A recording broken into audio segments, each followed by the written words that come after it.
Au nom du Père, du Fils et du Saint-Esprit. Amen. La paix de Jésus soit dans votre maison, sa paix et sa joie. Alléluia. J'espère que vous allez bien. En cette ligne droite vers la Pentecôte que nous fêtons à la fin de la semaine, merci Jésus. On s'y prépare, ce moment où les apôtres vont recevoir la force d'en haut préparée par le Père. Cette formule n'est pas de moi, elle est de Jésus lui-même. Merci Jésus. Et parce que nous avons tous en mémoire les langues de feu qui descendent sur les apôtres, et bien sûr c'est l'Esprit Saint qu'ils ont déjà reçu de nombreuses fois, mais là une puissance de l'Esprit Saint particulière, mais il y a un mystère dans cette phrase de toi, bien-aimé Jésus, qui leur dit « Vous recevrez la force d'en haut préparée par mon Père ». Donc, je nous invite à toujours méditer quand on pense à la Pentecôte, à cette phrase, parce que cela montre bien que les apôtres ont reçu cela, parce que il y a eu plusieurs groupes chrétiens qui ont lancé des nouvelles Pentecôtes, décrété d'eux-mêmes des nouvelles Pentecôtes, et je trouve que c'est extrêmement délicat, et même indélicat, que de décréter, que des hommes décrètent des nouvelles Pentecôtes. Il n'y a pas de nouvelle Pentecôte. Il y a une Pentecôte que les apôtres ont vécue, et nous fêtons cet événement, ce qui nous permet de nous intérioriser, d'approfondir, comme dit Saint Pierre, de nous affermir dans la foi, mais pas de nous déclarer éventuellement de nouveaux apôtres. Vous voyez le glissement, faux prophètes, faux apôtres, etc., etc. Attention, soyons humbles, comme dit Saint Jean-Marie Vianney, Saint Curé d'Ars. Les trois qualités principales sont l'humilité, l'humilité et l'humilité. Alors, c'est dans cette humilité d'ailleurs que, comme dit Saint Paul, nous trouvons notre force. Nous lisons le Saint-Évangile selon Saint Jean, chapitre 16, versets 29 à 33. Que ta parole, Jésus, rentre dans mon esprit, que ma bouche proclame ta parole et que mon cœur l'accueille. Amen.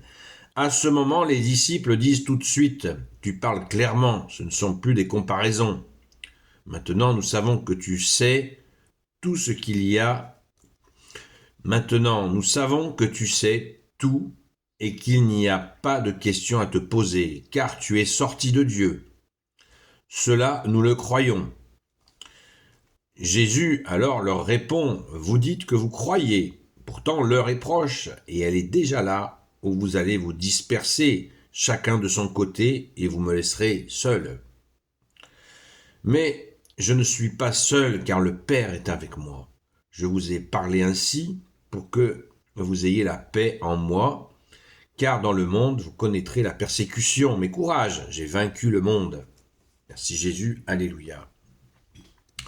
Ce moment est le discours, les paroles de Jésus avant la Passion, le jeudi saint. Ce sont ces paroles-là. C'est le contexte de cette lecture que nous avons. Alors c'est très intéressant parce que quand certains doutent ou refusent de croire que Jésus vient de Dieu, qu'il est Dieu lui-même, quand ils disent nous, car tu es sorti de Dieu, nous le croyons. Tu es sorti de Dieu, c'est qu'il est bien, il a la divinité en lui, donc il est Dieu. C'est cela que disent les apôtres. Et ça, c'était très important pour ceux qui n'y croient pas ou qui en doutent encore. C'est une évidence. Pour nous, c'est une évidence. Pour nous, catholiques, c'est une évidence. Et nous rendons grâce que tu sois de Dieu, que tu sois Dieu, ô Jésus. Tu es dans le Père est en toi. C'est clair, c'est net. Et comme dit le Credo de Nicée, l'Esprit Saint est la relation du Père et du Fils. L'Esprit Saint procède du Père et du Fils, dit le Saint Credo de Nicée. Alors, il leur annonce qu'ils vont se disperser, qu'ils vont avoir peur. Jésus ne tourne pas trop la démonstration de ce ils vont avoir la trouille, ils vont avoir peur. Et il les rassure même en disant, même si vous allez m'abandonner, le Père, lui, ne m'abandonnera pas. Donc le message est très clair et très fort. Imaginez les apôtres qui apprennent ça. Et c'est pourtant ce qui va bien, c'est bien ce qui va se passer. Et Jésus leur dit que le Père reste en lui. Et là, au verset 33, je vous ai parlé ainsi pour que vous ayez la paix en moi. C'est-à-dire que même dans cet abandon de Jésus, eh bien, Jésus leur dit qu'ils seront en paix avec lui, qu'ils seront avec lui même dans l'invisible, tellement l'amour est fort entre Jésus et les apôtres. Jésus va les garder dans son amour, même s'ils se sont enfuis. Ça, on peut se le noter, parce que des fois, il y a des gens parmi nous où cela peut nous arriver nous-mêmes, de nous écarter de Jésus et de croire que Jésus nous abandonne en même temps que nous l'avons abandonné. C'est faux. C'est faux. Jésus est le Dieu fidèle. Si nous nous écartons, eh bien, il continue à nous aimer. C'est ça, le véritable amour. Il n'y a pas de plus grand amour que de donner sa vie pour ceux que l'on aime, y compris quand ils tournent les talons. Mais souvent, ils reviennent vite, parce que ils comprennent, c'est justement des fois quand une personne se détourne de Jésus et qu'elle voit l'horreur du monde, qu'elle revient vite en courant. Merci Jésus de ta miséricorde. Vous connaîtrez la persécution, leur dit-il. Et oui, cette persécution qui vient, ils vont tous être martyrisés, sauf Saint Jean. Nous le savons. Mais courage, Jésus a vaincu le monde. Jésus a vaincu le monde. Ah, c'est bon d'entendre ça. Et oui, Jésus est le sauveur du monde. Le nom de Jésus veut dire Dieu sauve.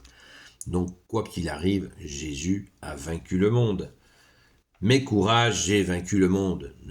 On a besoin d'entendre cela en boucle, dans ces temps où ça pète dans tous les coins, des guéguerres partout, avec des ruses, des fausses négociations, des fausses paix. Et Jésus est la seule paix valable. Car Jésus, pour que nous ayons la paix, s'est donné lui-même. Merci Jésus d'être le roi de gloire, le Dieu de nos vies. Amen. Gloire au Père, au Fils et au Saint-Esprit, maintenant et toujours et pour l'éternité. Amen. Ô Jésus, toi qui peux tout et qui portes tout. Toi le Sauveur, toi l'Emmanuel, je te confie toutes celles et ceux qui regarderont cette vidéo, ainsi que leurs proches, selon ta volonté, ô Jésus. Ô Marie, Reine des cieux, toi l'Immaculée Conception, toi qui écrases le serpent, toi qui es la lune sous tes pas, toi notre Mère Notre-Dame, Saint Joseph, toi le juste et le saint, toi le sage, toi la terreur des démons, toi le saint gardien de la Sainte Église catholique apostolique, Sainte Marie-Madeleine, notre chère Sainte Patronne, et vous, tous les saints et saintes, amis de Jésus, Saint Michel Archange, Saint Gabriel Archange, Saint Raphaël Archange, et vous, tous les anges qui te servent au Jésus, je vous confie toutes celles et ceux qui regarderont cette vidéo, ainsi que leurs proches. Je vous donne rendez-vous ce soir. Ce soir, on reprend notre rythme habituel de direct sur TikTok, sur le compte Seul Jésus Sauve, de 20h à 22h. Donc, à tout à l'heure, à la grâce de Jésus, et haut les cœurs, Jésus. Jésus nous dit, mais courage, j'ai vaincu le monde. Amen. À très vite.